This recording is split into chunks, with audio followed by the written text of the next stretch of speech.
Fala galera, aqui é o professor Anderson Lisboa, Química com vocês. A nossa aula de hoje é sobre cinética química, onde nós estaremos fazendo a análise gráfica.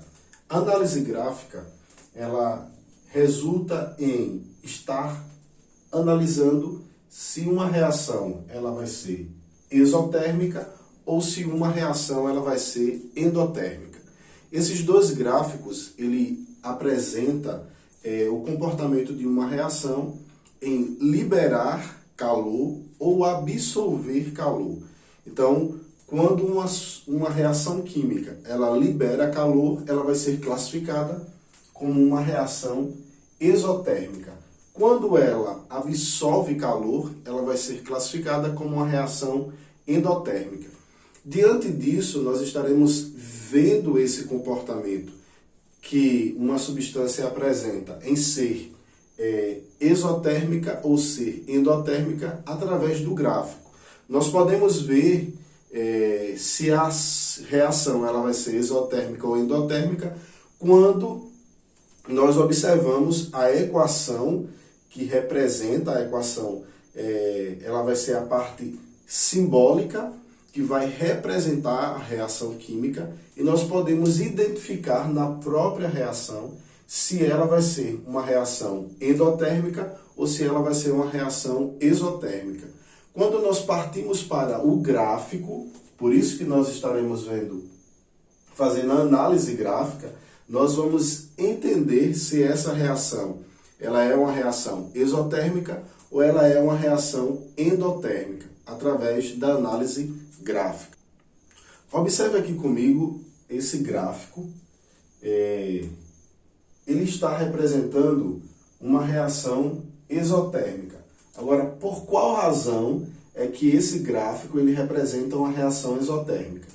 Quando nós observamos os dois eixos, o eixo do tempo, a reação química ela vai acontecer dentro de um tempo, e o eixo da energia, que é o eixo onde nós colocamos como entalpia.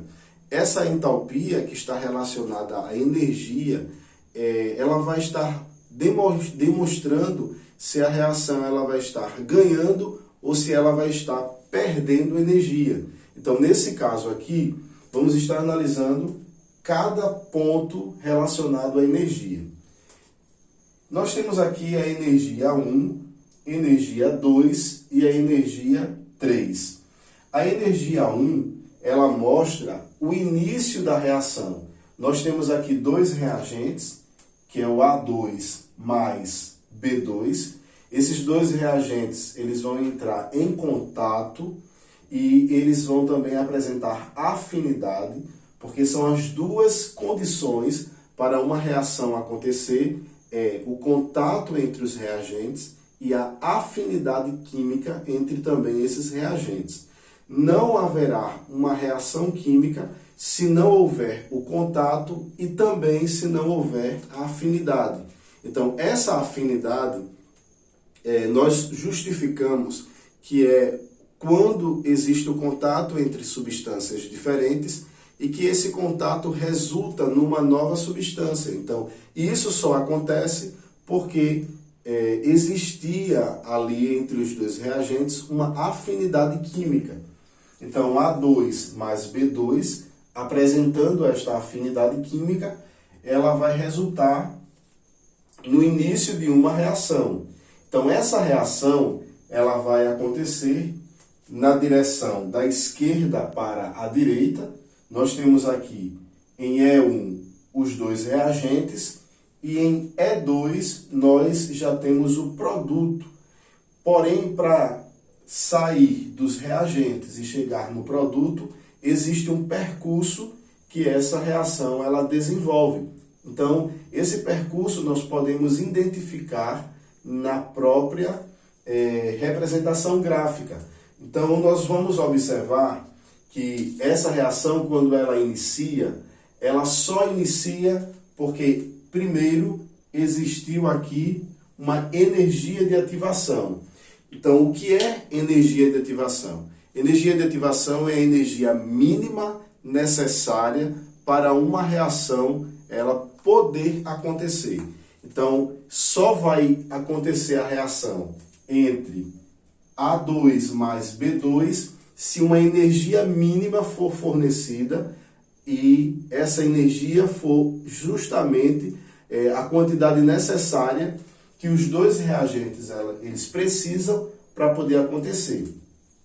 Quando a energia de ativação ela é fornecida, automaticamente a reação ela acontece. Ocorrendo a reação,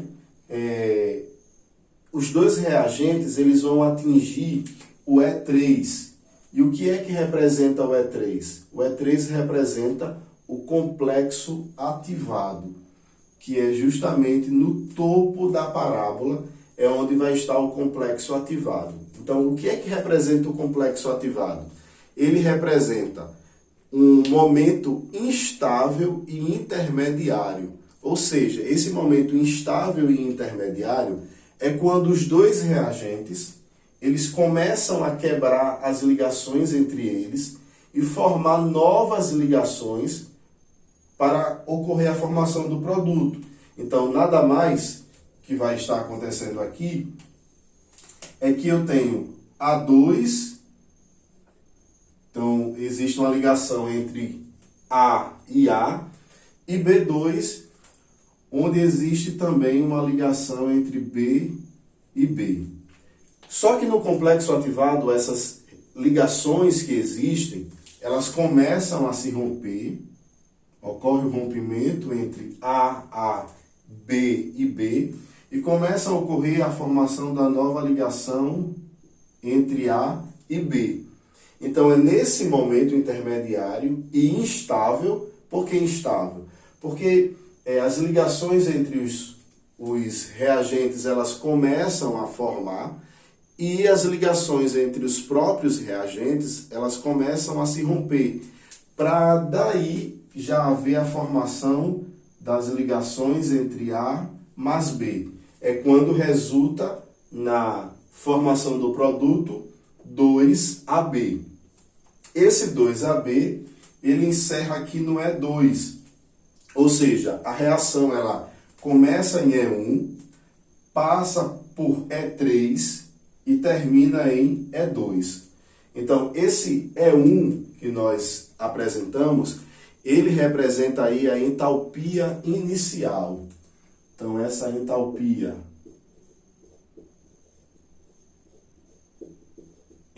inicial, ou seja, é a energia que os reagentes eles começam a reação. Nós temos agora a entalpia, que é o E2, é a entalpia final, é onde a reação ela termina. Então eu tenho aqui entalpia final.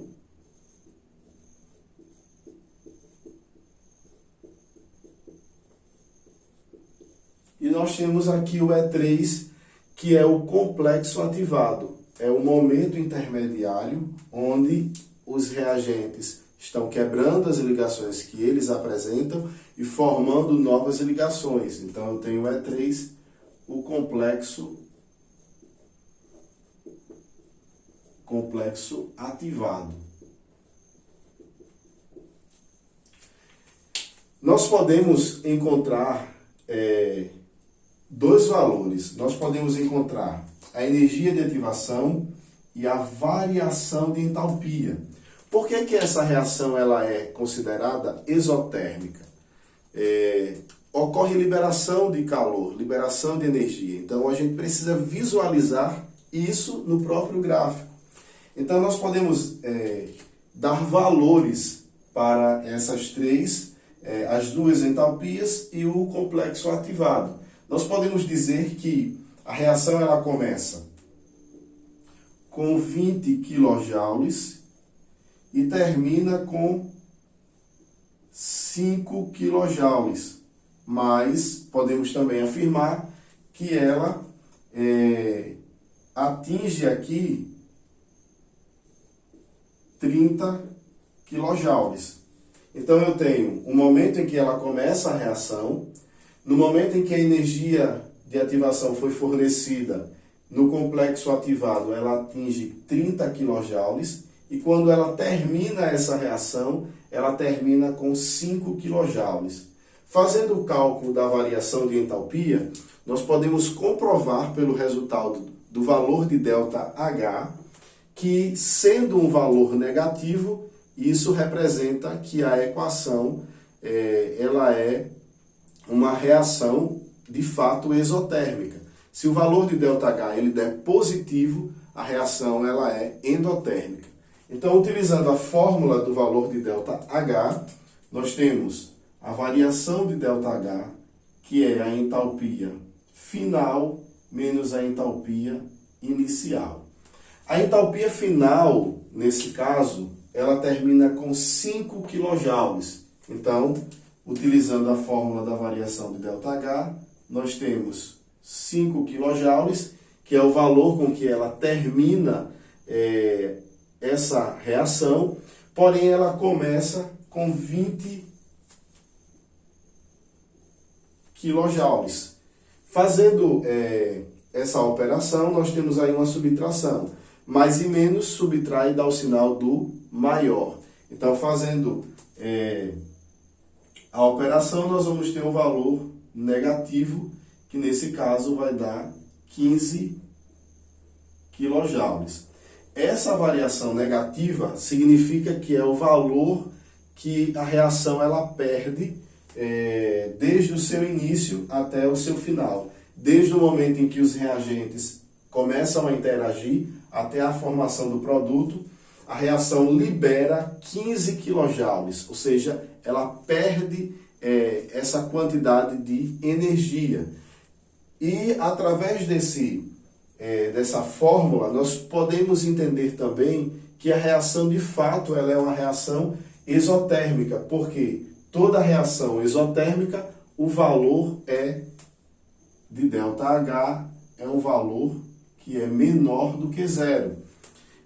Também nós podemos encontrar o resultado da energia de ativação. Como eu falei no início, a energia de ativação é a energia mínima necessária para essa reação acontecer.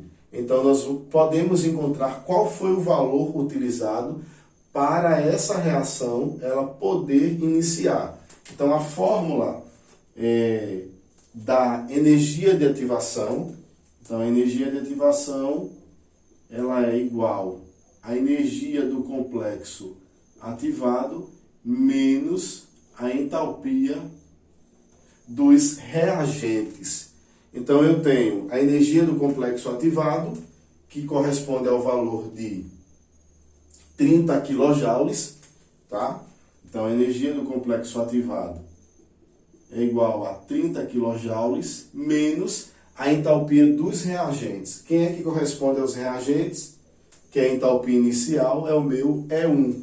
Então, eu tenho aqui 20 kJ. Então, 30 menos 20, eu tenho aqui 10 kJ.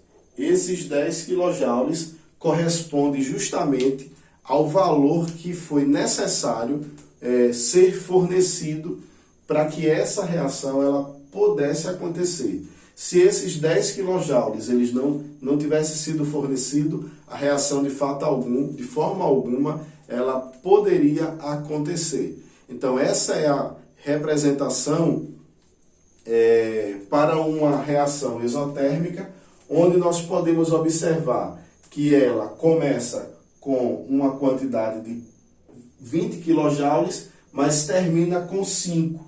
Então, se ela começa com mais e termina com menos, significa que, nesse caso, ela perde energia. Então, isso caracteriza uma reação, de fato, exotérmica.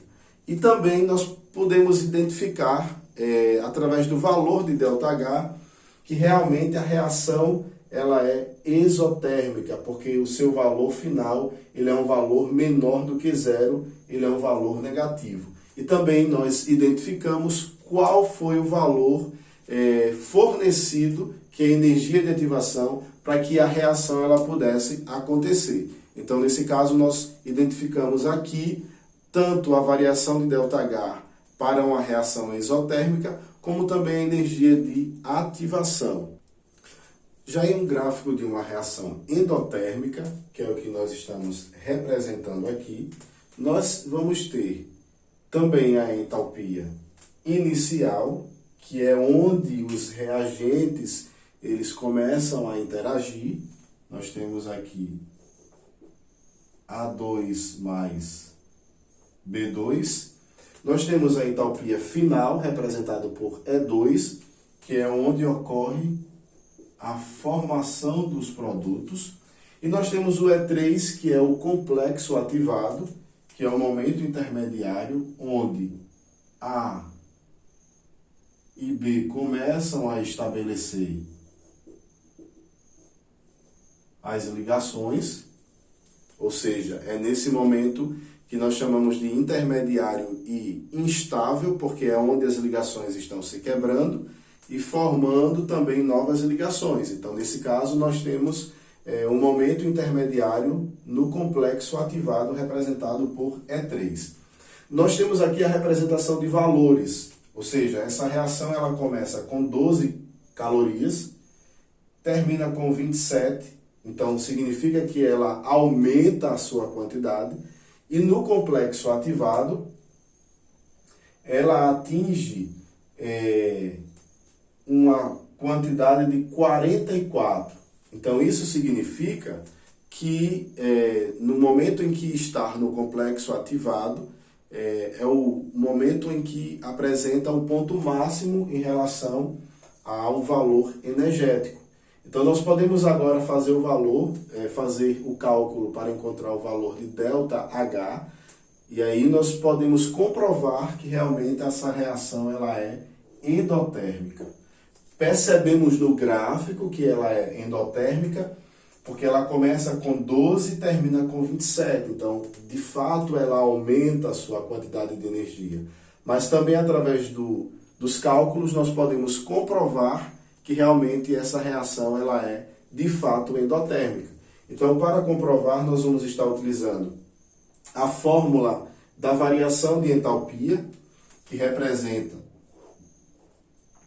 essa diferença entre a entalpia inicial e a entalpia final. Então, utilizamos a fórmula que é ΔH igual a entalpia final menos a entalpia inicial.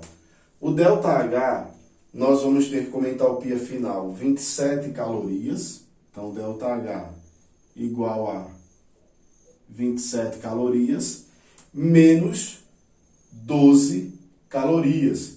Então, como entalpia inicial, 12 calorias. Nós vamos ter como resultado dessa variação de entalpia, nós teremos aqui 15 calorias. Valor positivo, porque mais e menos subtrai dá o sinal do maior. Então, significa que essa reação ela absorve 15 calorias, então por isso que ela é considerada uma reação endotérmica. Mas também podemos realizar o cálculo referente à energia de ativação. Lembrando, energia de ativação é a energia mínima necessária para que essa reação ela aconteça. Então, nós teremos aqui a energia de ativação é igual à energia do complexo ativado, que é 44 calorias,